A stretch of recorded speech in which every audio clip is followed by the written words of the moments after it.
皆さんこんにちは、ネストリングスです。今回はこちら、新しく発売されたサムライセイバーとクリムゾンガルーダのパーツを使って 3on3 デッキを組んできたのでバトルしていきたいと思います。今回私野水航がクリムゾンガルーダのパーツを、そしてつぶやきさん太郎がサムライセイバーのパーツを使っていきます。それではやっていきましょう。いきましょう。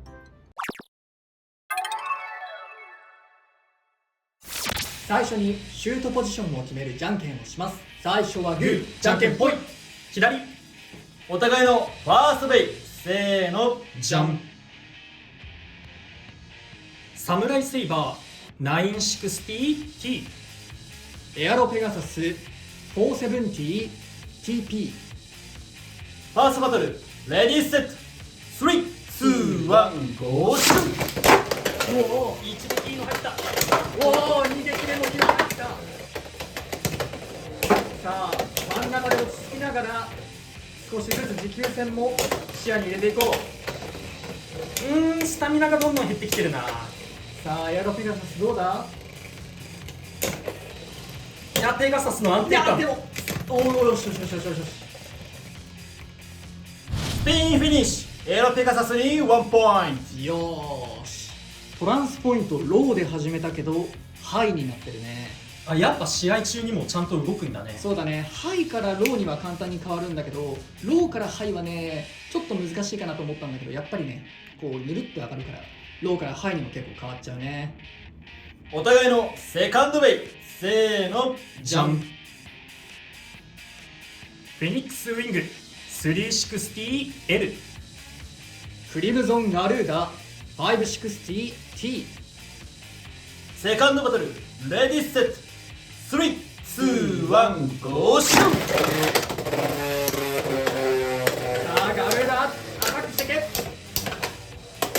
おお、しゃ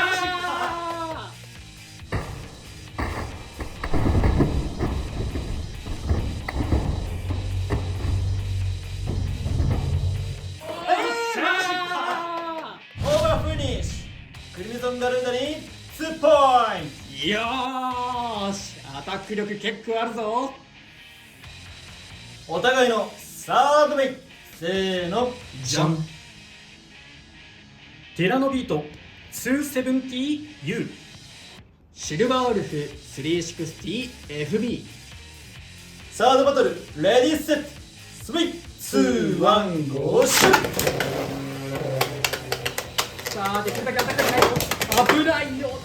いいアタックは決まらんかった。おっ、ファ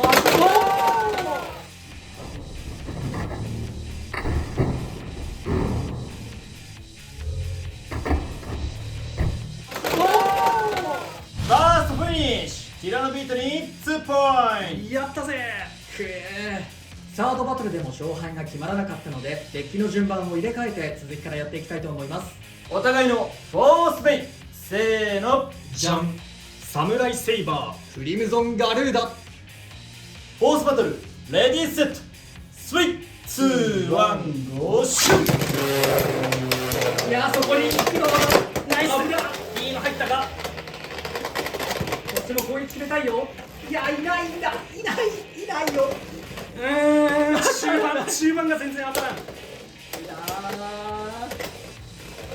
ー、序盤変なとこで当どうだたったのがスタミナ対決。ちょっとね、シュート力がこっちは足りてない気がするね。サムライセイバー結構ね、スタミナ面もそうなんだよねね、そこそこあるんだよね。くっいいぞ。ナイス。スピンフィニッシュ。サムライセーバーに1ポイント。やったー。よかったよかった。お互いのフィフスベイ。せーの、じゃん。ティラノビート。シルバーウルフ。フィフスバトル、レディーセット。3、2、1、ゴーシュー。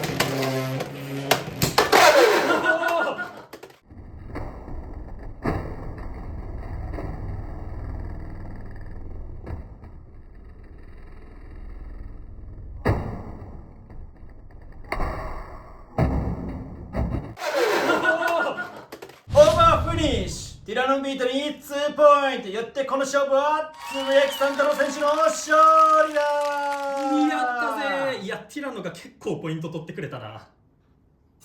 はい、ということで今回はサムライセーバーとクリムゾンガルーダのパーツを使って 3on3 バトルをやってきました。いかがだったでしょうか？いや、じゃあまずはこっちのサムライセイバーの話からでいいかな。このサムライセイバーのブレードなんだけど、個人的に使ってみてアタックタイプっていうよりかはなんかディフェンスタイプっぽい印象を持ったね。っていうのが、ブレードの形状だけで相手を飛ばすっていうのが結構難しくて、勢いをつけた状態のアタックだったらもちろん飛ばすんだけど、真ん中でお互いに落ち着いてて小競り合いみたいな状態になってると、すごいチリチリ細かいアタックばっかりして全然相手飛ばさなくって、それがこの小刀もしっかり効いてるのかなっていう印象で、相手を飛ばさないんだけど、その代わり自分も飛ばされづらいっていうところで、なんかディフェンスっぽいなっていう印象を受けました。というのと、もう一つ、このサムライセイバーのブレードを横から見ると結構ね、プラ部分も分厚い形状してて、なんでここもプラ部分で当たっちゃうと相手をあんまり飛ばさないけど、自分も飛ばされづらいっていうところで、この辺もちょっとディフェンスっぽいなっていう印象を受けました。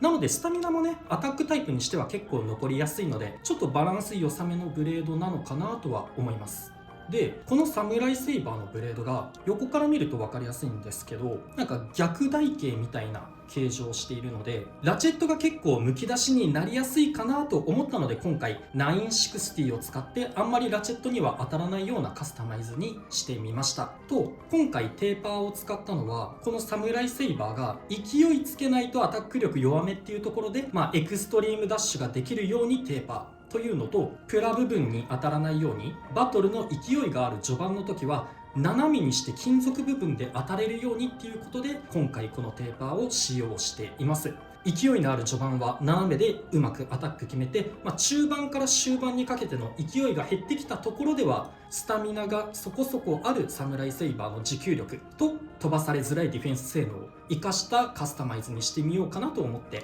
今回これで組んでみました。結構ね、悪くないいいブレードだなって思います。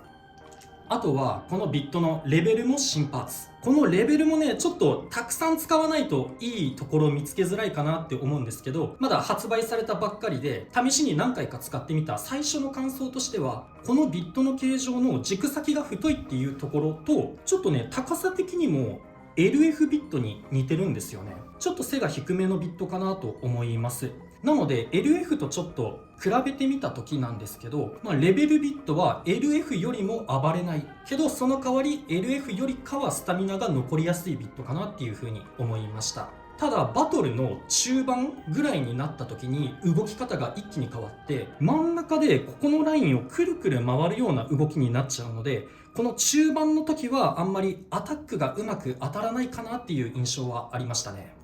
と、実はこれも新パーツ、ラチェットの270。このラチェットは2の70です。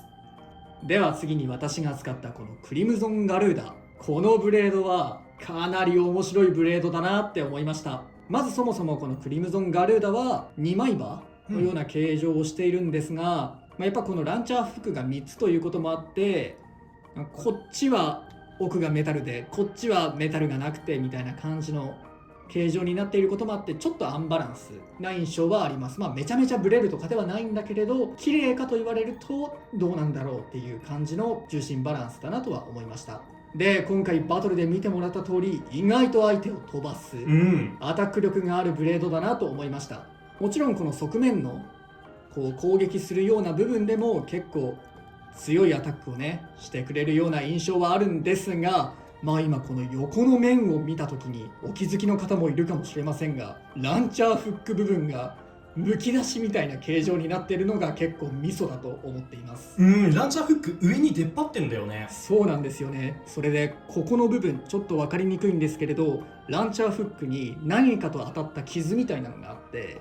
おそらくこういった部分で相手のブレードやラチェットに当たってるんじゃないかなと思います。ここは本当に直角のメタルのパーツみたいな感じになってるので、ここに当たると本当にクリティカルヒットみたいな感じで大きく相手のベイを弾き飛ばしたり、ラチェットとかに当たるとバーストも狙えるということで、かなりねこのランチャーフックをいかに当てるかもこのクリムゾンガルーダの面白いところだなと思いました。なので今回はテーパーを使って少し傾けてシュートすることで、このランチャーフック部分を相手にぶち当ててやろうという、そういう考えでカスタマイズしています。ローフラットなど身長の低いビットを使うってのも考えたんですが、このクリムゾンガルーダが終盤結構ねスマッシュ馬のような形状で相手を寝かすということも可能なので、序盤にアタックで相手を思いっきり弾き飛ばしてリバースとかされてもスタミナの減った相手を今度はスマッシュ馬で寝かせてスピンフィニッシュを取るなんていうゲートも可能だと思ったので、今回はテーパーにしています。あくまで1人で回した時の感想なんですけど、ウィザードロットとかも平気で飛ばすことができるし、バトルの展開によってはウィザードロットも序盤弾き飛ばしてスタミナを減らした状態でこいつが相手を寝かせて勝つなんていうこともできたので、使い方次第ではかなり面白いブレードだなと思ってます。超好感触です。そしてもう一つの新しいパーツのこのトランスポイント、高さを変えられるポイントビットのようなビットなんですが、元のポイントビットと比べると軸先のね形状がちょっと細くなっているという印象があります。ただその代わり結構ポイントビットよりも真ん中でとどまりやすい、エクストリームダッシュを連発あんまりしないんじゃないかなという印象があります。なので今回は真ん中でとどまって持久戦をするとか相手の攻撃をディフェンスするって意味でもエアロペガサスと相性がいいんじゃないかと思ってエアロペガサスにトランスポイントを使用してみました。確かにこのトランスポイント使い方によっては結構強いと思うんですが、何よりやっぱりこの高さが勝手に変わってしまうという部分、これがかなり痛手だなと思ってます。自分は低い状態でね戦っていきたいよ、相手より高くするとラチェットに当たって不安だよっていう時に勝手にハイモードになってラチェットに当たりやすくなるとか、エアロペガサスとかアタックタイプのブレードの位置が相手のブレードに当たらなくなっちゃうとか、そういったところを自分で制御できないっていうのがかなりこのトランスポイントの難しいところかなと思いました。一応このハイモードからローモードには割と簡単に変わっちゃう印象はあるんですが、このローからハイはあんまりそんなに頻繁に変わんないんじゃないかなって思って使ってみたんですが、今回バトルで結局ハイになってしまっていたので、このランダム要素というか自分では制御しきれない部分が増えるというのは、真ん中で落ち着いたりアタックしたりと結構いいビットだなと思ったんですが、ちょっと難しいかなっていうのが正直な感想です。はい、ということで新米2機のねパーツを使った 3on3 バトルやってきたんですが、お互い結構ねいいパーツも入ってて、レベルビットとかね、特に今後のね研究とかいい使い方とかが見つかってくると結構流行る可能性もあるパーツだなと思いましたし、このクリムゾンガルーダもねさっき言った通りランチャーフックを相手に当てるなんていうかなり珍しい戦法をとって、しかもそれがちゃんと結果につながったりもするので、結構遊びがいがあると言いますか、使い込むことによって結構理解が増えるようなパーツが多いんじゃないかなと思いました。興味のある方はサムライセイバークリムゾンガルーダを買って遊んでみてください。ということで、この動画が良かったらグッドボタンとチャンネル登録よろしくお願いいたします。それではまた次の動画でお会いいたしましょう。バイバイ。バイバーイ。